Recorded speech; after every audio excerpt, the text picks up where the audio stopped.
We used to jump out at kids on Halloween. My name is Fred Robinson, previous owner of the Robinson Farm property. This is my wife, Becky. We've lived here probably for about 40, 45 years. Is that right? Yeah. Since after we get married and moved to Marblehead again. It's been in my family since approximately 1838, 1840. Different discussions among different people will say different things, but that's all right.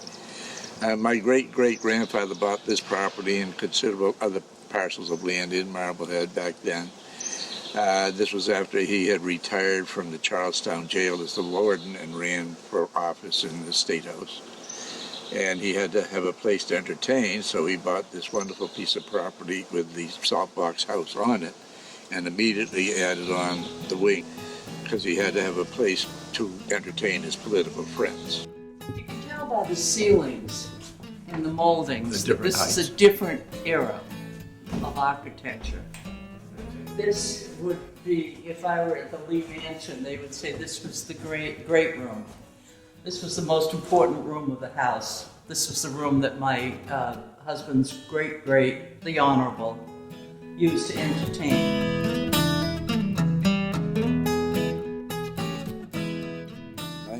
Early 1930s, and I'm not exactly sure of the date, it was in January, the coldest day I ever remember in my life.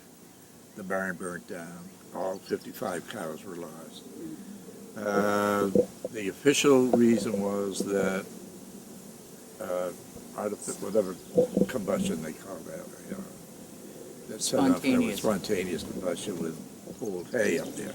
However, the chief of the fire department at that time and a couple of the other firemen had certain evidence that it was a neighbor who had had some fights with my uncle about how he was behaving with the cows up here. And that night he came up and set the place on fire. After the barn burnt down, they built a new one. They delivered it all around town, some deliveries in Salem and Swampscott. And they only had about 25, 30 cows in that barn.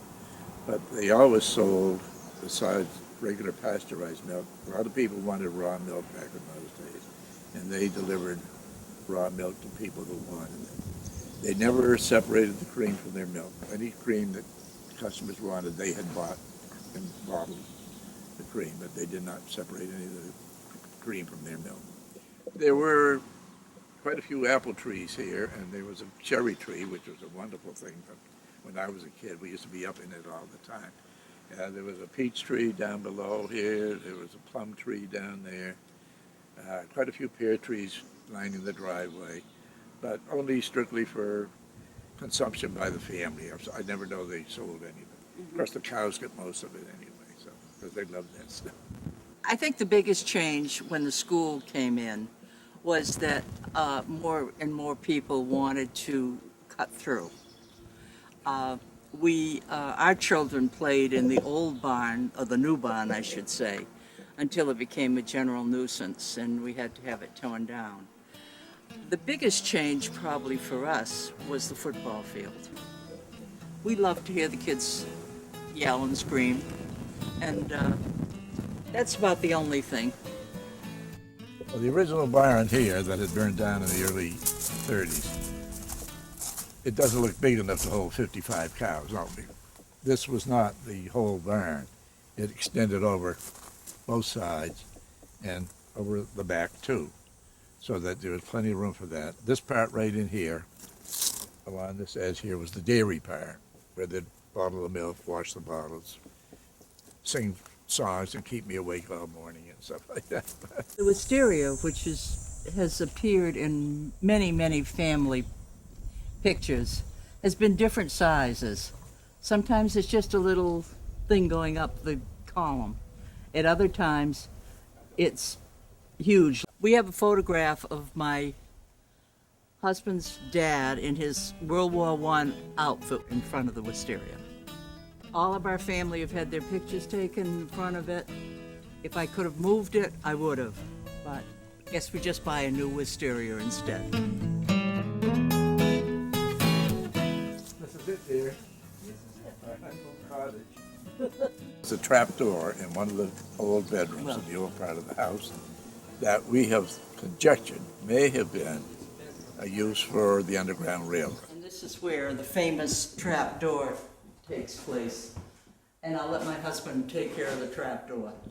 Now, as I say, as we've told everybody, the conjecture about part of the Underground Railroad is something else, but it delves from the fact there's a trap door here, and it goes down into the basement there, where there's an entrance there to it. Behind this fireplace in this closet,